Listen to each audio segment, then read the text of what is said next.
Let's go make a matcha. So excited. So I am a coffee girl through and through. Absolutely love coffee. Love drinking coffee, love making coffee. I love everything about coffee. But I recently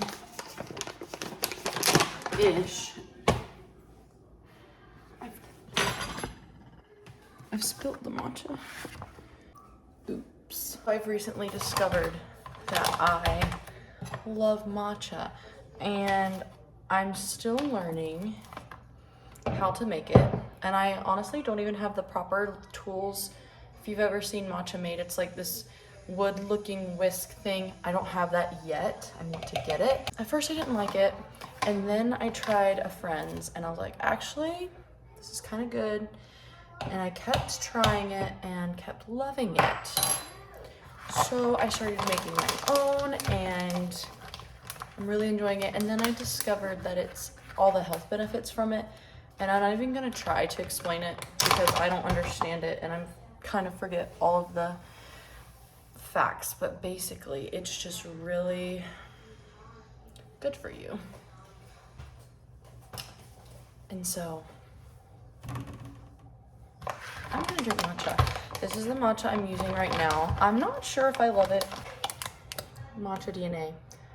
I'm not sure about it yet. It's a little bit grainier and more powdery than I like.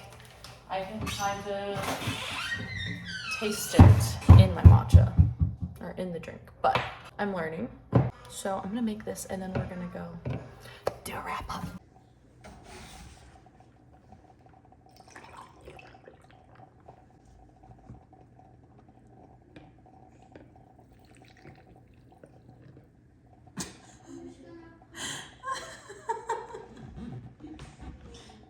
An attempt to be aesthetic, we have made a mess, which is not unusual, but oh, there you go again. Isn't it just gorgeous? So I guess I should actually give a proper welcome to this video. So welcome to my channel, or welcome back. I am Erica and I'm here to talk about the books that I read from August to October of this year. If you've watched any of my recent videos, you know life has been slightly busy and crazy, and YouTube has just been a very low priority for me. And so for the past several months, I've not done a reading wrap up. And I'm here to talk about all of those books that I read in that amount of time. The details are vague, and I feel like I'm not going to do a very good job of explaining the books, but bear with me, and hopefully you can just tell by the way I'm acting about the books that whether I enjoyed them or not, and whether you should read them. And if you have any questions about the books that I talk about, feel free to ask questions in the comments and I will do my best to answer them if you want to know something more about the books that I read. Also, my new sweatshirt. It says Bookworm and I love it, and it's cozy, and it's actually cold in Georgia, and I'm very, very happy about it. So let's get into the books. So the first book I'm going to talk about, actually, let me preface this by saying the first 6 books I'm going to talk about are books that I read in August. And August, I made a goal for myself to pretty much only read nonfiction books, because I just had a lot of nonfiction on my TBR that I wanted to read.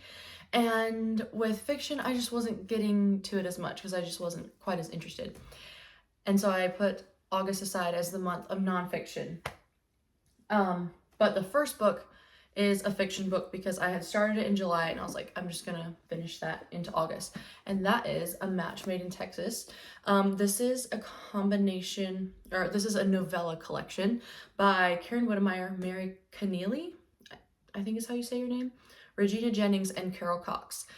And honestly, I don't remember a ton about each story, but I think I would have rated all of the stories in here like 3.5 to 4 stars. They were all really enjoyable, just cute, cheesy little romance stories that I really enjoyed, actually, even though they were really short. I love Karen Whittemire already, and so that was fun to see how she does short form stories. And so yeah, I gave the book 4 stars overall. I'm not really gonna go into what each story is about because that would take a while, but if this is your thing, definitely recommend it. And the first nonfiction that I finished was Saving My Assassin by Virginia Prodan. I don't know how to pronounce her name. My apologies. I really enjoyed this book. I think I actually gave it 5 stars. I don't remember a lot of the details, but I know that she was a Christian lawyer or attorney. Where was I? I don't even remember where I was. I get interrupted every time I do these. So that's fun. This is about Virginia, who was an attorney in Romania. And it says here that she had spent her entire life searching for the truth. When she finally found it in the pages of the most forbidden book in all Romania, Virginia accepted the divine call to defend fellow followers of Christ against unjust persecution in an otherwise ungodly land. And so it's just her story and the way she helped others and the way she was persecuted. It was just like so devastating, but so inspiring, and I highly recommend this nonfiction book. The next book that I finished was You and Me Forever by Francis Chan. 5 stars. I think I've already talked about that book on here. I read it again for the class I was taking in Colorado. It's a marriage book, kind of talking about marriage in light of eternity and how we're supposed to live our lives, and how our marriages and our lives are supposed to be built around this life in light of eternity. And it is really such a good book. I would recommend to anyone, whether you're married, dating, single, doesn't matter. Highly recommend. And then I read the Hiding Place graphic novel. I think I gave this 5 stars, 4.5 to 5 stars. I've read The Hiding Place I think twice now, and it was really cool to see it in graphic novel form. If you're kind of in the mood for that story again, or just want to remember some details, this is a quick way to get that in. And this story of Corrie ten Boom and her family just is such an inspiring story of staying true to Christ and doing what he asks of you, even in the hardships. So definitely recommend this. And another book I finished that took me almost a year to get through was Fighting Words by Ellie Holcomb. This is a devotional. It's 100 Days of Speaking Truth into the Darkness. And I gave this one 4 stars. It's just kind of like any other devotional, just like day 1, day 2, day 3. And then it has a scripture and things to go with that. And there were a few days in here that I read it on just the right day, but it took me a long time to read it. But if you're looking for something of this nature, I would recommend this one. Also, the cover is gorgeous. Another reread that I had was Until Unity by Francis Chan.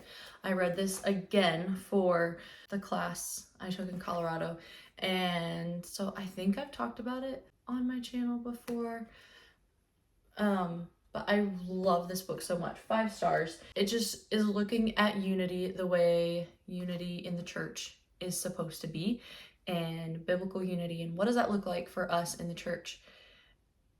And I just highly recommend. So any Francis Chan book I've loved. So 5 stars, loved. All right, and now we're getting into September's books. September, I read 4 books. The first one you have already heard me talk about because I did a reading vlog on this book. And that is He Fell in Love with His Wife by E.P. Rowe. This is one of my most beloved books in my heart. The whole experience of reading this book was phenomenal. I'm not going to go into too much detail again because I already talked about it in another video. And I would just highly recommend it if you're looking for a classic, an older book. I literally have heard like 2 people talk about this book, and they're 2 of my friends, and I haven't heard anyone outside of that talk about it. So I don't know why people are sleeping on this book and why people don't know about it, because it's so good, so wholesome, faith content, and it's a marriage of convenience. and just the way that they end up falling in love with each other is just, I just loved it. And it was so hilarious. The characters in here, just loved the characters. There were some annoying, maddening characters that were so frustrating that it made the book funny.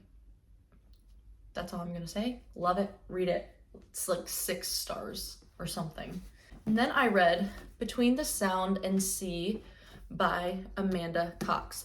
I gave this one 4 stars. I really enjoyed it.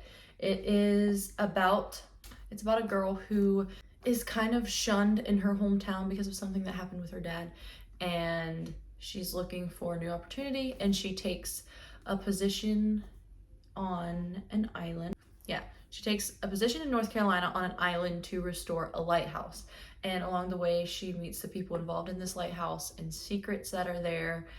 And there's a romance, and yeah, it was a really enjoyable time. I really like Amanda Cox's writing. It's easy to read, and she has faith content. So I really enjoyed it. I didn't connect to the characters quite as much on this one, but it was still good enough for me to enjoy, and I love the cover. So pretty. So yeah, if you're looking for a little bit of romance, a little bit of mystery, I recommend this one. And then another reread. I kind of had a lot of rereads in the past few months. All Manner of Things by Susie Finkbeiner.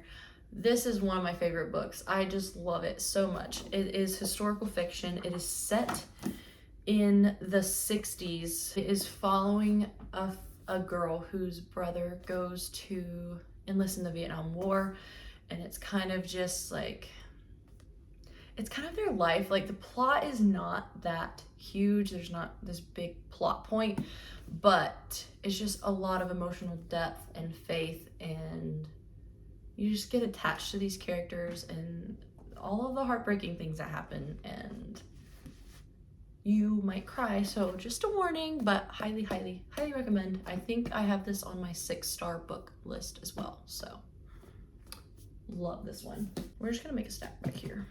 I read The Treasure of the Celtic Triangle by Michael Phillips. I gave this one 4.5 stars. This is book 2 in the, I don't know what the series is called. It's actually a duology. And I read the first one end of last year or beginning of this year. I'm not exactly sure. But I really enjoyed the conclusion to this story. There was kind of, I don't know if you would call it a plot twist in the first one, where we got to the end and I was like, I really don't know how I feel about this, because I don't know if this is the right way that this should go. And then this book happens, and I really loved it. I loved the character growth that you see in the first book and continuing on into this one, and just the power of friendship and the power of words and the words we say and the way we influence people. And it is definitely a commitment, because this one's almost 450 pages, and I think the other one's probably about the same length. So definitely a commitment, but I do recommend. Really enjoyed it. I can't believe that we're already down to the last month. I have 4 books to talk about from October. The first one is another reread and another 5-star, maybe 6-star book. That's Finding Lady Enderley by Joanna Davidson Politano. If you've gleaned anything from my channel, let it be that you should read this author, especially if you like Christian historical romance with some mystery, and like, it is just beautiful to me, and I absolutely love it. This is about a girl who gets pulled into going to a place where she is taking a position that she doesn't exactly know what that position is going to be, but she's basically lives in the slums, and it's offering her a better life. So she thinks, and it does, but there's a catch. And so it's got some mysterious elements of like, what is actually going on in this place? Who are these people actually? And then just the most wholesome, sweetest romance ever, and faith content that just blows me away every time. So, Finding Lady Enderley, Joanna Davison Politano, read it, please. And then the next book I read was Walking in the Dust of Rabbi Jesus. I do not know how to pronounce her last name. I've been meaning to figure that out, but I keep forgetting. This is another book that I read for... That's cute. It was another book that I read for the class in Colorado, and I gave it 5 stars. I really, really loved it. It is basically going over some of the teachings of Jesus and how the people in his time would have seen and understood them, looking at Jewish context and culture and all of that. And it just really opened my eyes to some things, brought out things from scripture that I had never realized or thought about before. And I really, really, really enjoyed it. So I definitely recommend, if that is something you're interested in, if you want to have your view of scripture shaken a little bit, not in a bad way at all, but just kind of like what was the context of what Jesus was saying and his parables and things like that. So definitely recommend that one. And then, oh man, I read Where the River Ends by Charles Martin. Charles Martin just knows how to write an emotional book. Let me tell you, this one, so sad and so beautiful. So Charles Martin is a Christian author, but I'm not sure if this one would be marketed as a Christian fiction book. Because he mentions faith a little bit in here, but it definitely has more mature themes and things in it. So I would not give this to a young teenager. I would definitely give it to more of adult, in my opinion, just because some of the things in here, I don't even remember what all it was, but I just remember reading it and being like, gonna have to give a warning for young readers that I don't recommend. So I definitely think this would be considered an adult book. I've lost count of the interruptions. It's okay. Anyways, this is about a couple who falls in love, and there's like a whole class difference. The wife, Abigail, is the daughter of a senator, of North Carolina's senator, and it says she was the beautiful only child of South Carolina's, it's not North Carolina, South Carolina's most powerful senator. And then she falls, the husband is like basically a nobody who is trying to make his way in the art world, and they meet each other and fall in love, and it's kind of like a forbidden thing. But they get married, and she gets sick, and it's most of the book is him fulfilling some promises to her in her last days, and it'll be like present day when he's doing this, and then a flashback. And it broke my heart, and it was so sad, and the ending is just, yeah. So if you're looking for something emotional, this will do it. I gave this one 3.75. I really enjoyed it. Like I said, there was a little bit of content in here that wouldn't recommend for young readers, and I think it just took me a little while to read it, but I still really enjoyed it.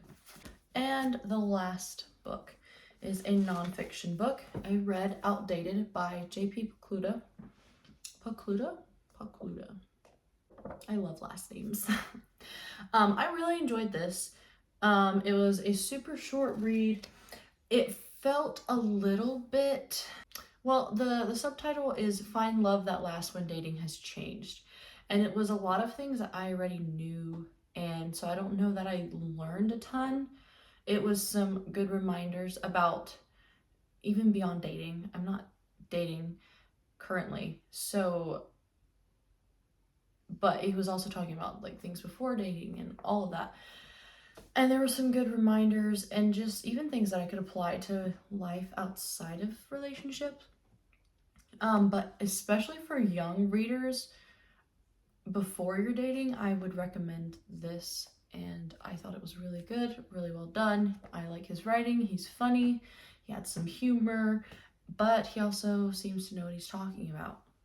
And he's not afraid to talk about the hard things. So I would also really recommend this book. Anyways, that I think is all of the books that I read from August through October. So thank you for watching. I hope you got a book recommendation. Again, if I didn't talk about a certain book enough and you want to know more or you have questions, please feel free to ask me those questions in the comments.